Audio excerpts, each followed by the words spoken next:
This is December 20th, the day after my wife and I's anniversary yesterday. We spent the evening together going to our milk delivery and delivering milk and meat, and then went Christmas shopping.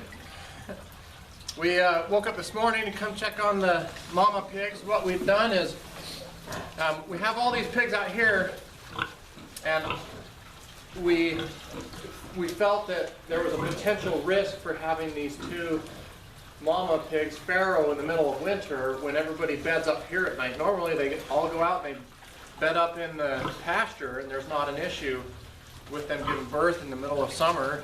We have this hog water nose feeder that they drink from. They push with their nose and the water comes out in the summer, but that freezes about November to December, somewhere in that range. It starts freezing, so we can't use that anymore.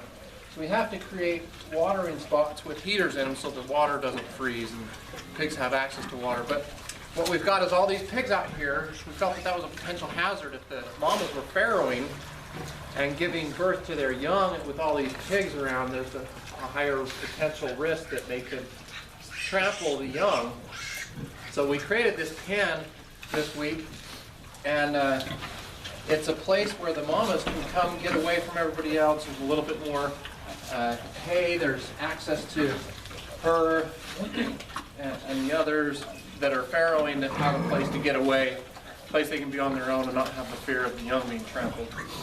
So we created this pen, and they seem to like it really well because they stay in here, and we've got feed in here, got water right now. And so this morning we came out, and she had just given birth to 9 piglets, but she had pushed the hay up against the water trough so much that the 2 largest piglets actually climbed up the hay and into the water, and they drowned. So we had 2 piglets of her 9 drowned. So she's got 7 of them. Right now she's eating the placenta. She just passed the remaining parts of it. So she's finishing that off so that there's no remains, any wildlife that might be coming to look for feed, like dogs or wolves or coyotes, anything like that that stands as a predator, doesn't come and smell flesh.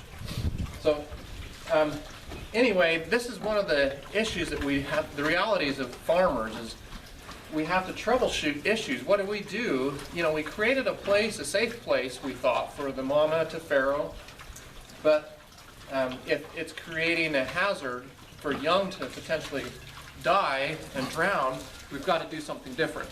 So as farmers, that's what we are constantly doing, is troubleshooting the issues that arise. We think we have a solution, and then something comes up. So, we could just roll over and accept our failure and live in our guilt and shame that we're not good farmers, we failed again, or we could look at the financial loss that just occurred and the potential that we had in that loss that's now, we can't realize that loss anymore.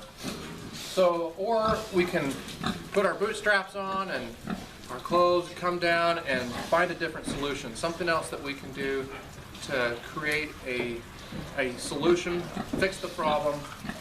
So what we've kind of troubleshot with and figured out what we could do is we can actually create a fenced system around the waterer that will prevent the hay from getting up against the waterer, but creates a void space that only the mama can reach through. So we'll create that.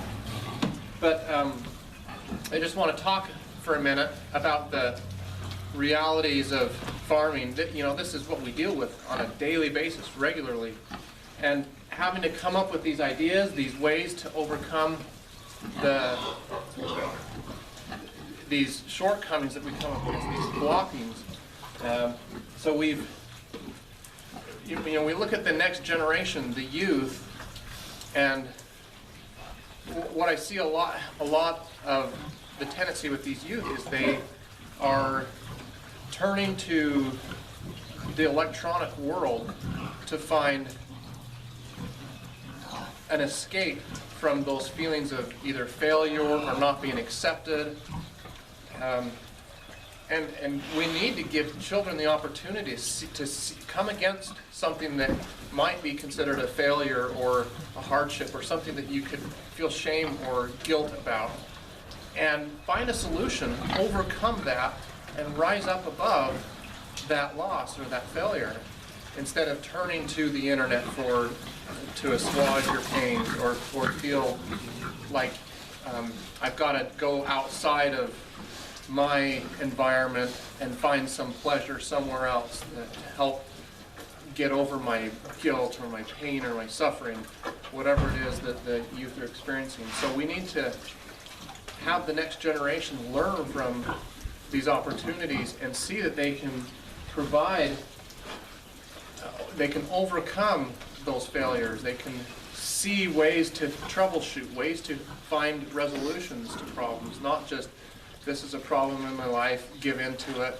and succumb to the tendencies that we have of the addiction lifestyle and those cycles that we get caught up in with addictions. So we just wanted to share this. What we'll do now is we'll go ahead and build that fence surround system and then kind of show you what we've come up with as a solution. But we've got one more mama that needs to farrow. The other thing that we have is we set up a minimum criteria for the mamas, is if they do not give us, this is her second litter. Her first one, she had 7, and we had to assist with half of those piglets that were being born. Only 3 of those survived because she was really young when she was bred and just wasn't in the best maturity condition yet. So, but now she's mature. Our other mama gave us 13. We kind of set a criteria limit of 10, and she had only given us 9, so she doesn't quite meet the minimum criteria for maintaining her, keeping her as a sow to continue farrowing for us. So she'll actually go to the butcher, given that she only gave us 9. We feel like setting those standards will help us ensure that we have the highest genetic selection and that we have a high rate of success. We don't have to assist with birth. We didn't have to assist with her birth this time. So, you know, she did better, but didn't quite meet the minimum requirements and the criteria that we're setting up. Our second mama's due any day. She could give birth today or tomorrow, and so, you know, we'll see if this prevents future drownings. Hopefully it will. That's what we feel it will do by creating that fenced surround system so that the grass goes up against the fence, the surround, instead of against the water, and pigs will get up and drown.